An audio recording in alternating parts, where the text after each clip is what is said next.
বাংলায় শিল্প বলতে আসলে কিছুই আসেনি। 15 বছর ধরে মুখ্যমন্ত্রী মমতা বন্দ্যোপাধ্যায় শুধু ভাঁওতাবাজি করে গিয়েছেন, কারণ এখনো পর্যন্ত আমরা বাস্তবের মাটিতে কোনো শিল্প হতে দেখিনি। যখন সংসদে রাজ্যসভায় দাঁড়িয়ে শ্রমিক ভট্টাচার্য পরিসংখ্যান তুলে ধরলেন, ঠিক সেই জায়গায় গিয়ে বাস্তব চিত্র কি ঘুরে দেখলো রিপাবলিক বাংলা। আসানসোল হোক, দুর্গাপুর হোক বা সিঙ্গুর, সব জায়গায় একটাই ছবি, শিল্প শুধুই কঙ্কালসার চেহারা নিয়ে কোনো না কোনোভাবে দাঁড়িয়ে রয়েছে। বাংলায় ব্যবসা বাড়ছে, বাংলায় দেউচাপাতমি হচ্ছে।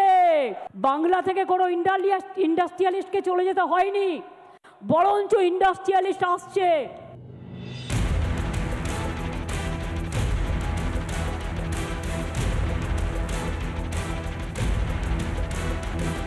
দেখা যাচ্ছে যে 6,688টা কোম্পানি তারা তাদের অফিস পশ্চিমবঙ্গ থেকে গত 14 বছরে সরিয়ে নিয়ে গেছে। মানে রাজ্যে তৃণমূল সরকারের আমলে এটাই হচ্ছে পরিসংখ্যান।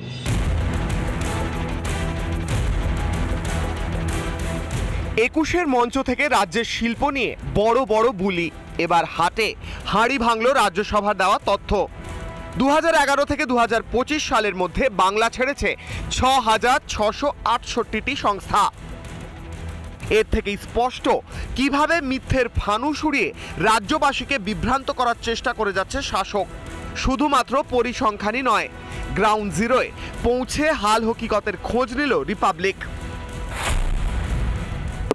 এই মুহূর্তে দেখতেই পাচ্ছ যে বিভিন্ন জিনিস দেখাচ্ছি, এই একের পর এক কিন্তু সিঙ্গুরে ব্যবহৃত যে জিনিস সেগুলো কিন্তু পড়ে রয়েছে, পড়ে ভেঙে যাচ্ছে।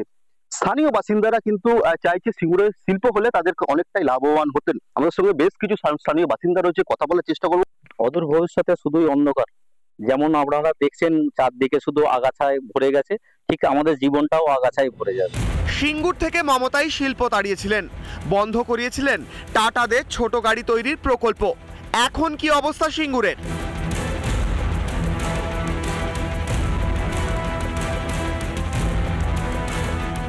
একসময় রাজ্যের গুরুত্বপূর্ণ শিল্পাঞ্চল বলে পরিচিত ছিল আসানসোল, দুর্গাপুর। এখন কি হাল?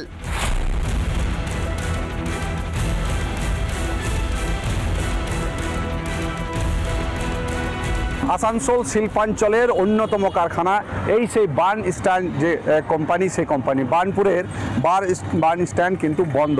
1 দশকেরও বেশি সময় আগে থেকে বন্ধ হয়ে গেছে। আমি যেখানে দাঁড়িয়ে আছি, হিন্দুস্তান ফার্টিলাইজার কর্পোরেশন 2002 সালে পাকাপাকিভাবে বন্ধ হয় এই রাষ্ট্রায়ত্ত সংস্থা, এবং তারপর একটা দীর্ঘদিন হয়ে গেছে, কয়েক বছর এখনো পর্যন্ত চালু করা যায়নি। ফি বছর ঘটা করে সরকারি টাকা খরচ করে বেঙ্গল গ্লোবাল বিজনেস সামিট হয়, সবকিছুরই নিটফল শূন্য। অথচ মমতার মুখে শিল্প নিয়ে ফাঁকা বুলির শেষ নেই। এবার রাজ্যসভার দেওয়া তথ্যেই মিথ্যাচারের পর্দাফাঁস।